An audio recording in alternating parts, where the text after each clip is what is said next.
세례 요한이 예수님에 대해서 소개하는 장면이 나오는데, 이튿날 요한이 예수께서 자기에게 나오시는 보기에 보라 세상 죄를 지고 가는 하나님의 어린 양이다 이랬어요. 세례 요한이 세례를 주고 사역을 하고 있을 때 예수님이 이렇게 걸어서 나오는 거예요. 그래서 예수님을 보고 세례 요한이 이스라엘 사람들에게 예수님을 소개하는 거예요. 보라 세상 죄를 지고 가는 하나님의 어린 양이다라고 선포하는 거예요. 이 선포는 언제 한 선포냐면 예수님께서 십자가에 달리기 전 3년 전에 한 선포예요. 예수님의 공생에서 초기에 세례 요한이 예수님에 대해서 소개하는, 그렇게 소개했어요. 여러분, 저 사람을 보십시오. 저 사람은 세상 죄를 지고 가는 하나님의 어린 양입니다 라고 이렇게 소개했어요. 세상 죄를 지고 가는 하나님의 어린 양. 다른 여러 가지 소개를 할 수 있지만 세례 요한이 그렇게 소개했어요. 그런데 그 말씀처럼 예수님께서 저와 여러분들의 죄 모든 걸 다 짊어지시고 십자가상에서 못 박혀 죽으시고 3일 만에 부활하십니다. 예수님이 죄가 있어서 십자가에 못 박힌 것이 아닙니다. 가장 참혹한 형벌이라고 했죠. 로마 사람들이, 로마 군인들이 만들어낸 형벌 가운데 가장 참혹한 형벌이 십자가 형벌입니다. 그래서 로마 사람에게는 그 형을 적용을 하지 않습니다. 이방인들에게 적용하죠.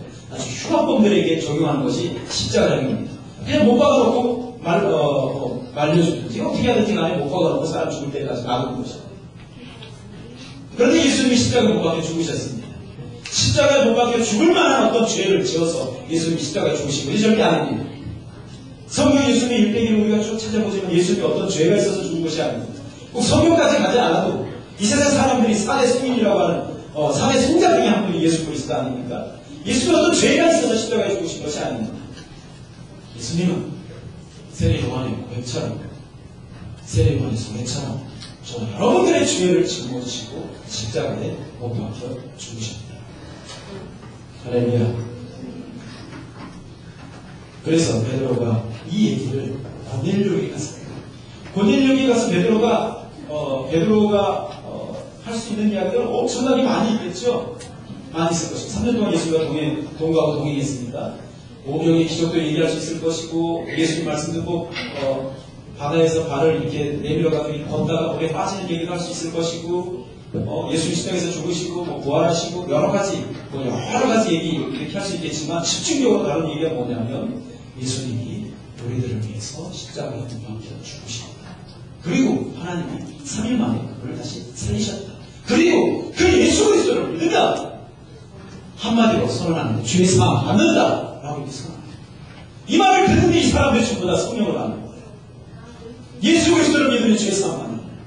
그리고 살아있는 자, 죽은 자, 모든 자를 심판할 자로, 심판자로 세운 이가 바로 예수 그리스도다. 저는 우리 교회 모든 성도들이 예수 그리스도를 나의 주 나의 하나님을 고백하기를 바라겠습니다. 예수 그리스도를 믿으면 여러분 죄 사함 받습니다. 예수 그리스도를 믿으면 하나님께서 여러분들의 마음을 보실 때 예수 그리스도를 믿는 마음을 보여주시면 하나님께서 여러분을 만나주시고 그리고 하나님께로 나아갈 수 있는 길이 활짝 열려지게 됩니다. 하나님의 영을 선물로 받게 됩니다. 하나님의 성령을 선물로 받습니다. 그 비전을 선물로 받습니다. 능력을 받습니다. 그 좋은 삶을 행복하게 살아갈 수가 있습니다. 그 놀라운 것은 예수 그리스도의 사랑을 받으면, 믿으면 여러분들이 하나님이 여러분들을 얼마나 많이 사랑하시는지 여러분들이 몸으로 깨닫게 됩니다. 참으로 그 순간 신앙의 자유함이 찾아오게 됩니다. 40대 공천형이 있었습니다. 몬테소리. 결혼하자마자 이제 직장 생활을 했었습니다. 지내는 몬테소리로 모르겠는데 이 자매가 40살까지 직장 생활을 하다가 자기 결단을 하고 선교기관에서 이제 일을 해야 되겠다 해서 선교기관에서 일을 했습니다. 그리고 선교기관에서 일을 하는데 이 자매가 결혼하지 못하는 이유가 자신이 생각하기로 나는 여성으로서 매력 없는 외모 때문이다 라고 생각을 했어요. 40대가 될 때까지 남자에게 프로포즈를 못 받아서 자신은 매력이 없었어요. 남성들이 자신을 이렇게 꼬리를 끌리지 않는 외모를 가지고 있어서 자기는 이렇게 결혼하지 못하고 있다라고 생각하고 있었습니다. 그러던 어느 날 성경장에서 함께 일하는 같은 또래 직원이 자신에게 호의를 가지고 있는 것 같은 그런 생각은 아니고 그런 느낌을 받기 시작합니다. 저 형제가 나한테 관심이 있나? 근데 이 형제가요, 자매가 일을 하면 너무 꼼꼼하게 도와주고 칭찬도 잘하고 점심도 같이 먹고 그러면서 이 형제가 자기에게 호감을 가지고 있다는 것들을 느끼게 됩니다. 그래서 자기도 살짝 호감이 갑니다. 그리고 이 형제의 신앙을 보면서 존경이 싹 갑니다.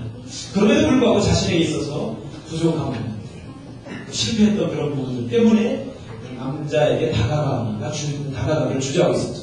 그러던 어느 날 이 형제가 이 자매에게 데이트 신청을 했습니다. 오늘 저녁에 시간 있어요? 왜요? 그랬더니 오늘 저녁에 식사 같이 합시다. 그래, 좋아요. 그래가지고 그래, 좋아요. 그래, 좋아요. 그래서 메뉴판을 자매가 이렇게 보고 있는데 느낌 이상한 거야. 메뉴판을 보고 있는데 너무 시선이 뜨거운 거야. 그래가지고 진짜 이렇게 봤더니 형제가 자기를 쳐다보는데 형제가 얼마나 사랑이 가득한 간절한 그런 눈으로 그 형제를 자매를 쳐다보는 형제가 형제를 쳐다봤단 말이야. 자매를 이 자매가 너무 당황해서 자기를 그렇게 쳐다보는 남자가 없었거든요. 그래서 이렇게 보니까 당황하는 모습을 보고 형제가 이렇게 말하는 거예요. 쳐다봐서 죄송해요. 쳐다봐서 미안해요. 그런데 자매가 너무 아름다워서 제가 숨이 막힐 것 같아요. 오늘 제가 모태솔로들에게 지금 이 자매가 형제가 자매한테